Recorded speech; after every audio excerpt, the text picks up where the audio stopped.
Good afternoon student. आज हम सर्वेश्वर दयाल सक्सेना द्वारा लिखी जो हमारी कविता है देश कागज़ पर बना नक्शा नहीं होता, इसके बारे में चर्चा करेंगे।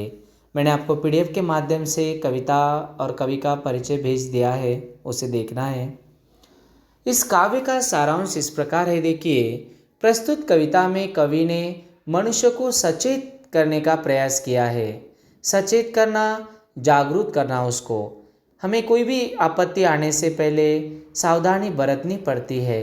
वो आने के बाद हम लोग देखेंगे, ये ऐसा करते हैं तो फिर देर हो जाती है। देखिए, तो दुर्घटना से ये देर हो जाती है और इसलिए हमें कभी कभार दुर्घटना का आदि सामना भी करना पड़ता है।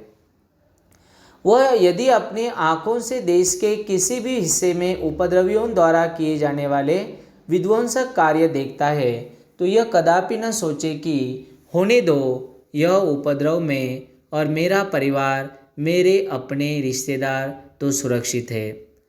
किसी भी उपद्रवी को, चाहे वह आपका यार ही क्यों न हो, उसके गलत कार्य के लिए बिल्कुल माफ़ न किया जाए, क्योंकि आज भले ही वह दूसरों को उत्पीड़ित कर रहा हो, कल उसके निशाने पर आप भी हो सकते हैं।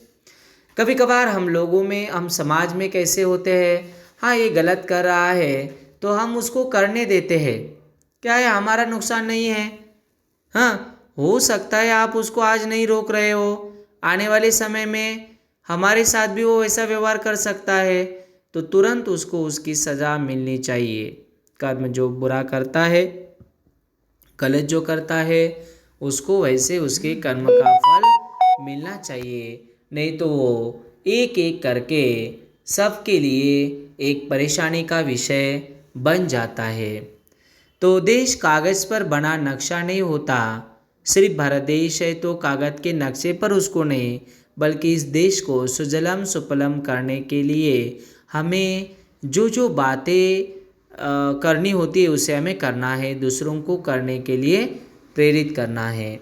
स्वच्छता हो, अन्य बातें हो, आपके अगल बगल में भी आप देख रहे हो कोविड जैसी महामारी का हम लोग सामना कर रहे हैं, तो लोगों को डराना, ये डर जाते हैं। इंसान जब भयभीत होता है तब वो उबर कर ऊपर नहीं आता। चिंता भी कभी नहीं करनी चाहिए। मैंने आपको बताया है कि चिता दहे एक बार, चिंता दहे बार बार। मनुष्य को चिंता बार बार जलाती है, चिता एक बार जलाती है। तो ये बातें हैं। मेरे घर में ये नहीं हो रहा है, मेरे गली माहौल में नहीं, मेरे रिश्तेदार अच्छे हैं, मैं ठीक हूँ, ये मैं करके हम दूसरों को भी गलत रास्ते पर चलते देखते हैं। यदि वो आपकी बातें मानते हैं तो एक दो बार उनको हमें समझाना है कि आप जो कर रहे हो गलत है, सही नहीं है। हो सकता है वो कुछ बदल सकता है, लेकिन हमें वो कर रहा है तो उसका साथ नहीं देना है।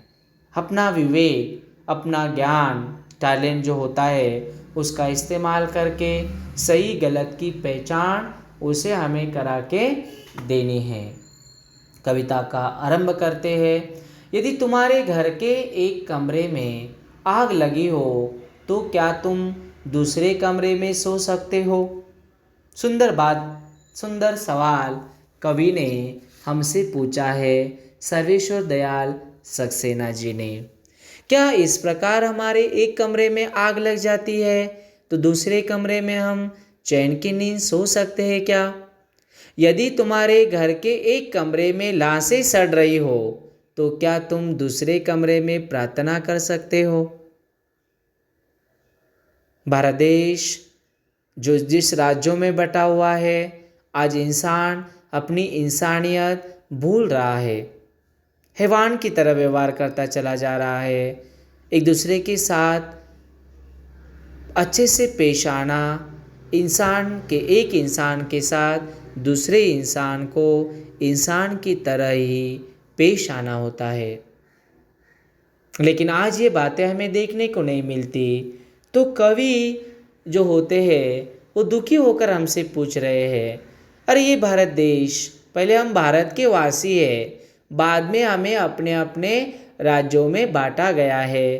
फिर हम लोग अपने घर की बात करते हैं तो एक घर की तरक्की होती है तो एक गांव सुधरता है, गांव होने के बाद तालुका, तालुका के बाद तहसील, हाँ ये गांव मत तालुका मतलब तहसील, तहसील के उसके बाद फिर जिला, जिले के बाद राज्य, राज्य के बाद फिर देश।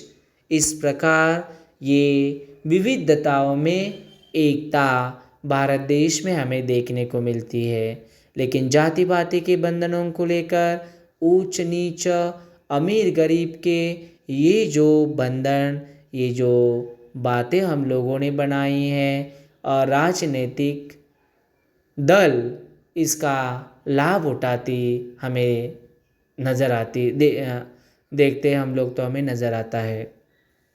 यदि तुम्हारे घर के एक कमरे में लाशें सड़ रही हो तो क्या तुम दूसरे कमरे में प्रार्थना कर सकते हो? बास आएगी ना, बदबू आएगी और उधर हम रुक भी नहीं सकते हैं। यदि हाँ तो मुझे तुमसे कुछ नहीं कहना है। और यदि तुम ऐसे कहते हो कि हाँ एक कमरे में आग लगी है, हम लोग दूसरे कमरे में सो सकते हैं, तुम्हें क्या करना है?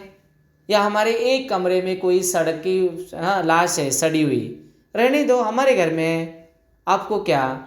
ऐसा यदि आपका सवाल है तो आप ठीक है, आप वैसे ही कीजिए, हम आपसे कुछ नहीं कहेंगे। और यदि इन बातों का आप विरोध करते हो, ये बातें आपको अच्छी नहीं लगती है, तो फिर आप में परिवर्तन हो सकता है। आपके बदन के ऊपर रोंगटे खड़े हो जाते हैं, इसका मतलब आप बदलना चाहते हैं। हम पहले स्वयं को बदलेंगे, बाद में दुनिया अपने आप बदलती है। वो बुरा करता है करके हम भी उसके पीछे नहीं जाएंगे, बुरा करके उसका क्या हुआ वो भी देखना है। अच्छा करने वाले लोगों के सामने हम नहीं जाते क्योंकि वो बार बार उस रास्ते पर चलने वालों की संख्या कम है।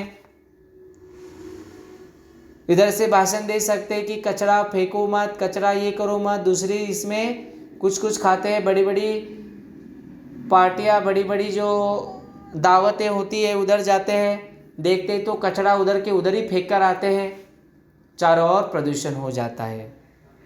ये सब कुछ मनुष्य ने किया कराया है देखिए, और उसको हम आज भुगत रहे हैं।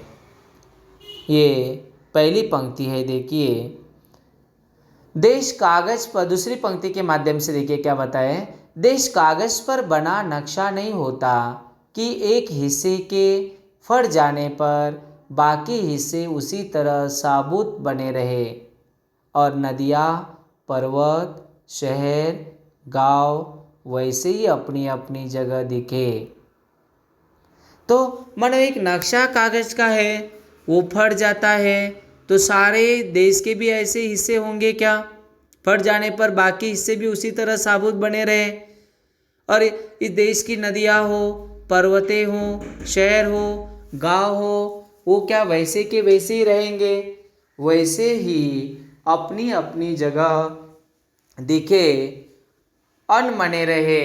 यदि तुम यह नहीं मानते तो मुझे तुम्हारे साथ नहीं रहना है। कवि कहते हैं सर्वेश्वर दयाल सक्सेना जी, यदि तुम इस प्रकार अपने आप में बंटवारा करना चाहते हो, अलग अलग रहना चाहते हो, अपने देश के टुकड़े होना आपको पसंद है, तो मैं आपके साथ नहीं रहना चाहता हूँ। तो मुझे तुम्हारे साथ नहीं रहना है। इस प्रकार से कवि हमें बताते हैं। अगले क्लास में हम, ये लंबी चौड़ी कविता है, बची हुई कविता हम बाद में देखेंगे। धन्यवाद।